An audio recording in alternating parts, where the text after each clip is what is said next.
Hello friends, नमस्कार, जय जगन्नाथ। आपण मानक मो यूट्यूब चैनल ओडिया थाली को बहुत बहुत स्वागत।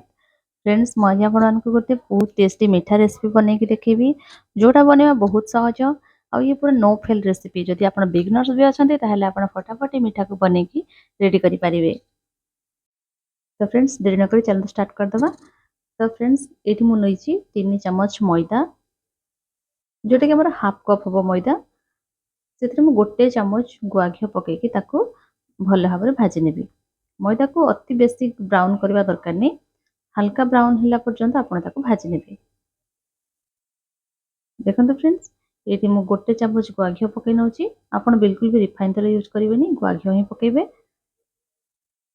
ପକେଇକି ତାକୁ ପୁରା ଲାଇଟ୍ ବ୍ରାଉନ୍ ହେଲା ପର୍ଯ୍ୟନ୍ତ ତାକୁ ଆପଣ ଭାଜିବେ। ଏପଟେ ଫ୍ରେଣ୍ଡସ୍ ଦେଖନ୍ତୁ, ମୁଁ 1 ଗ୍ଲାସ୍ କ୍ଷୀର ନେଇଯାଇଥିଲି, ତାକୁ ମୁଁ पूरा रिड्यूस कर सारे क्षीर टी आ बर्तमान कौन कर गैस फ्लेम को बंद कर देछि।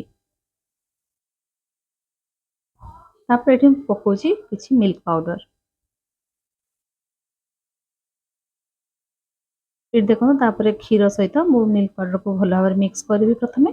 तापर गैस फ्लेम को ऑन करके ताको गोटे खोआ हला टाइप रो ताको मु कुक कर देबी। एपटे भी मोर मैदाटी भल भाव भाजी हे गलानी। आपण 1 ग्लास क्षीर रे पूरा आधा केजी मीठा बनै की रेडी करि परिबे। ए देखो मिल्क पाउडर पकेकी ताको भल भाव मु कुक करुच्ची। तापर टिके से बहलिया हे गला परे मु एठी पकोची स्वाद अनुसार चीनी। चीनी आपन टेस्ट अकॉर्डिंग आपन पकेबे। चीनी मेल्ट हे गला परे टिके पानी छाड़िबो आ अल्प समय ताको कुक करके ताको बंद कर देबे। बेसी समय ताको कुक करिवेनी, नले चीनी टी अठालिया हे जिवो आ आपनकर मिठाटी बहुत टाण हे जिवो।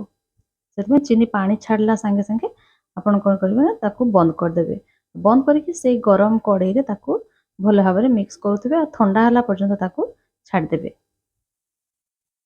देखो चीनी रो पानी छाड़ी गला परे कोन गैस फ्लेम को बंद कर देथिली आ 15 मिनिट ताको ठंडा हवा पे छाड़ देथिली। एठी देखो पूरा खुआ भलिया हे गलानी। आ मु कोन करछि जो मैदा हमर भाजी की रखिथिली लाइट ब्राउन हवा पर्यंत ताको मु एथरे बे मिक्स करुछि। गैस रो फ्लेम को बिल्कुल भी ऑन करिवेनी। आ बंद गैस नहीं मु कोन करछि तब मिक्स करछि। जदि आपन फ्रेंड्स ए मिठाटी डो जदि आपन लिक्विड टाइप रो लागिला आपण बिल्कुल व्यस्त हेबेनी। आ 2-3 चम्मच से मिल्क पाउडर ऐड कर देबे। देखिबे आपन मिठाटी पूरा पूरी परफेक्ट बनिबो। तो मिठाटी बिगड़ीबार चांस ही नहीं एथरे। आपण आखि बंद करके मिठाई को तैयारी करि परिबे। तो फ्रेंड्स, जदि रेसिपी टी मोर आपण मानको भल लागिला तो प्लीज लाइक करिवे, शेयर करिवे, सब्सक्राइब करने को बिल्कुल भूलिबेनी। देखो फ्रेंड्स, तापर मु से कड़ाई रु कोन कली गोटे थाली को काढी नउची। थाली को काढी के ताको भल भाव मु खेड़ी देबी, जा पर कि पूरा पूरी से ठंडा हे जिवो। ये देखो पूरा पूरी भल भाव से ठंडा हे गलानी। अल्प टिके गुआ घियो हाथ रे नेकी ताको भल भाव टिके मिक्स कर नेबी। जेमति टिके अटा चकटा भलिया ताको मु भल भाव टिके मिक्स कर नेबी। टिके चिकन हला पर्यंत ताको मु देखो मिक्स कर नेची आ ताको एमति मु रोल करके ताको बनै नउची। आपण चाहे फ्रेंड्स से पेड़ा कि बर्फी जहाँ आप पसंद ता बन पारे। मुझे रोल बन रोल बनैकी 15 मिनट खंडे मुझे छाड़ दूची। जदि आप इंस्टेंट बनवा को चाहते ताहले फ्रिज रे किसी समय तक रखिपारे।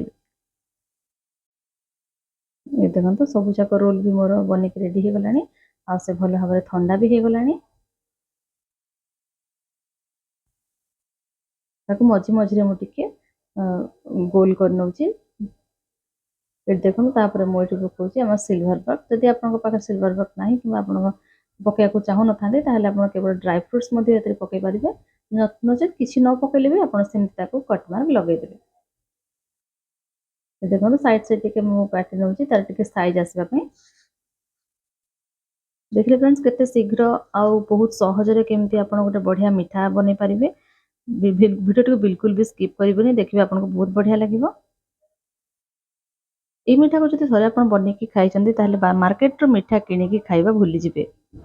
आपन पर जे कोनोसी जिंस डेकोरेशन करिया को इच्छा ता एथरे देके आपन डेकोरेट करि परिबे। तापर फ्रेंड्स देखो मझिरो मु कट मार्क लगे देली आ टिके तापर फूड कलर दे दोची आ टिके पिस्ताचियो टिके काटिकी मु ता देरे लगे दोची।